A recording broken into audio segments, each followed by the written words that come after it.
Kita kan sering banget ya dengar soal rahmat Tuhan. Tapi pernah kepikiran nggak ada satu tingkatan rahmat yang beda banget?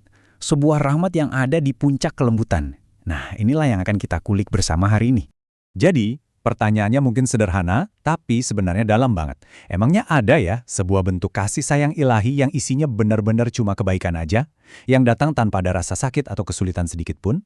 Jawabannya, ada. Dan ini bisa jadi akan mengubah cara kita memandang rahmat selamanya. Nah, jawaban dari pertanyaan tadi itu ada pada satu nama yang indah banget, Ar-Rauf.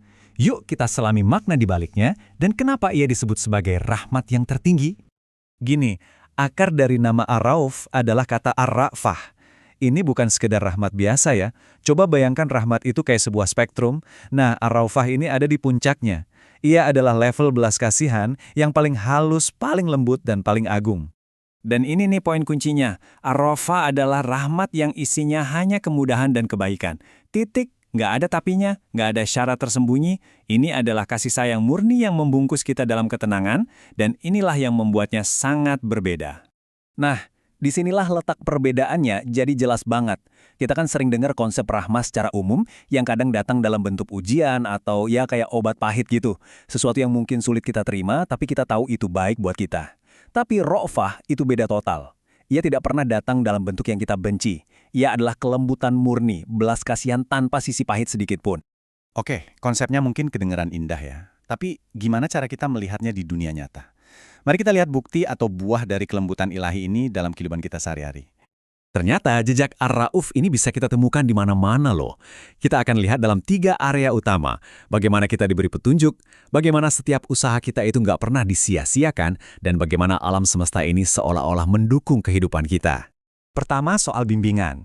Pengutusan para nabi dan penurunan kitab suci itu kan bukan sebuah paksaan, tapi lebih kayak undangan yang lembut untuk keluar dari kegelapan. Bahkan peringatan tentang akhir zaman, kalau direnungkan lagi, itu adalah bentuk kasih sayang tertinggi. Ibaratnya kita dikasih bocoran supaya kita punya waktu untuk bersiap-siap. Selanjutnya, dalam cara perbuatan kita dinilai. Ada jaminan dari sifat Ar-Rauf ini bahwa tidak ada kebaikan sekecil apapun yang akan hilang atau terlupakan.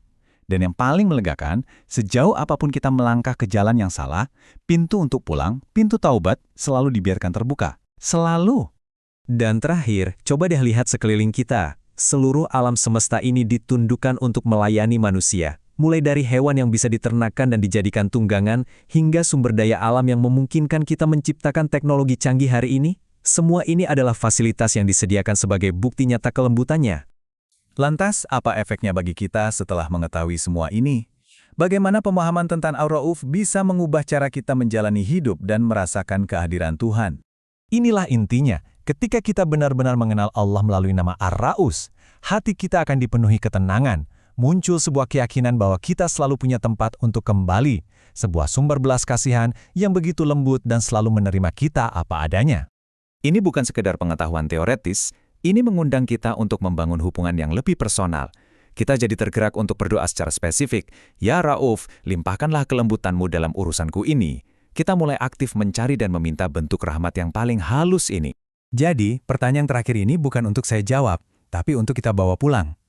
Setelah memahami adanya rahmat yang begitu murni dan lembut ini, bagaimana cara kita bisa lebih sadar dan membuka hati untuk menerimanya, mulai hari ini dalam setiap detail kehidupan kita?